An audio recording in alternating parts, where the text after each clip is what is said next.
Hello, my name is Alison Kayne, and I'm an advisor to Suzanne Jackson, who is the founder and visionary of Foster the Arts. Hi, I'm Suzanne Jackson, and I just want to thank you all so much for taking the time to listen to our presentation today.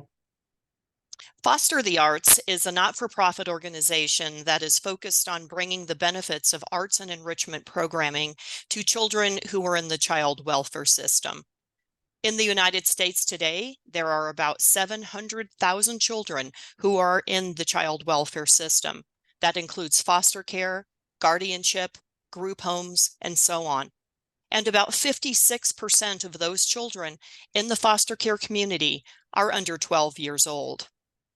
Our goal with Foster the Arts is to bring the benefits of arts and enrichment programming to those children who are in their elementary school years.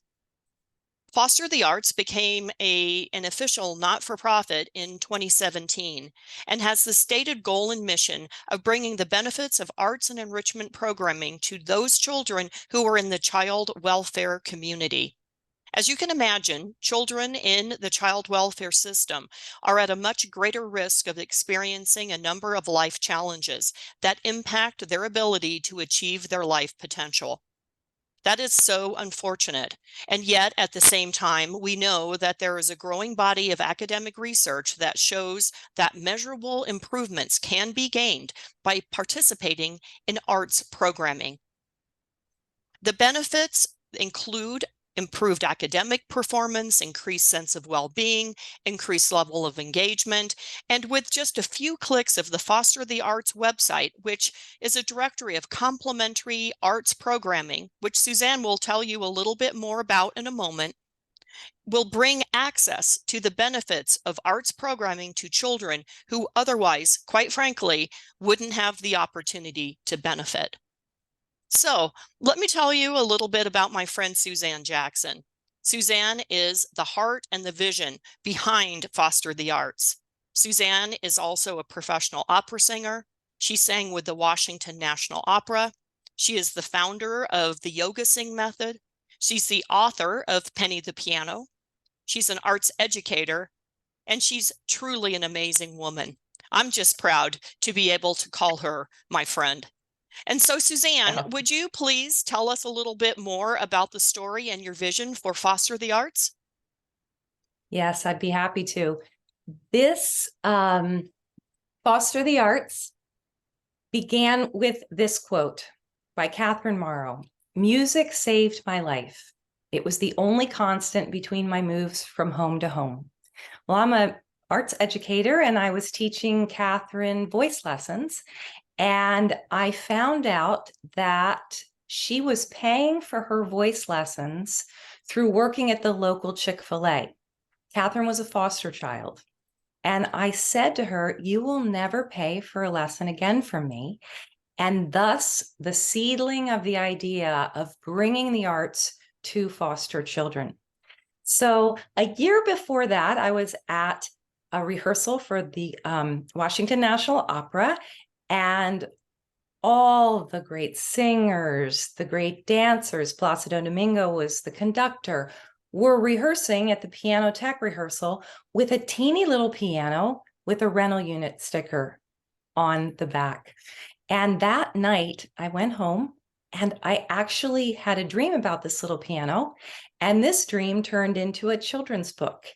And this children's book, at the urging of the John F. Kennedy Center for the Performing Arts, turned into a musical, which we performed at the Kennedy Center and at the Snapple Theater on Broadway. Penny the Piano represents a foster child that moves from place to place. So it was a full circle event, from the performance to meeting Catherine, to working with Catherine, to starting a nonprofit organization that has a nationwide database of lessons in the arts. And the way it works, it's very simple.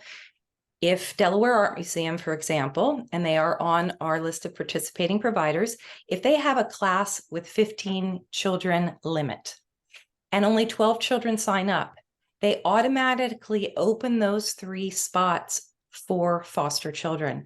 So it's really a win-win situation. The organizations get to help and the foster children get lessons in their chosen art form.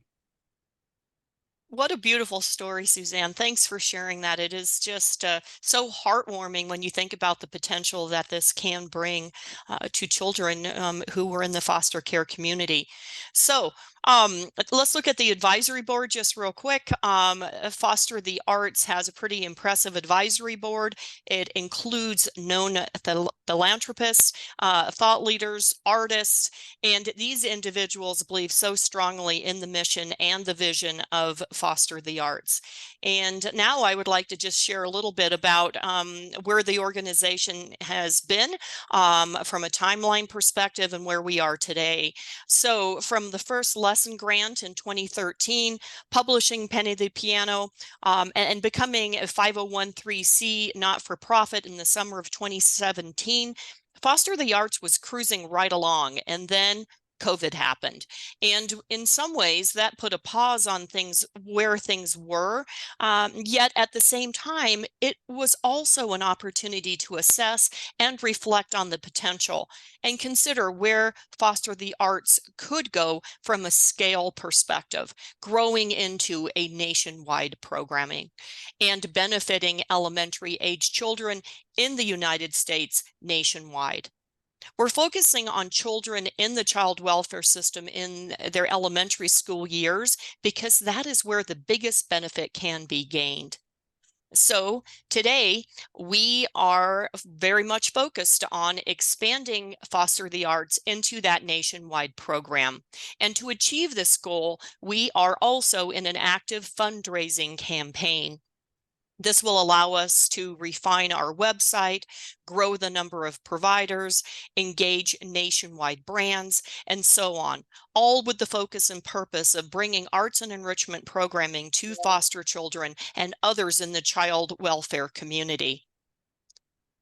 The monies we raise will allow Foster the Arts to leverage where we are today and to use that as a springboard to grow into a nationwide tool that brings access to arts and enrichment programming.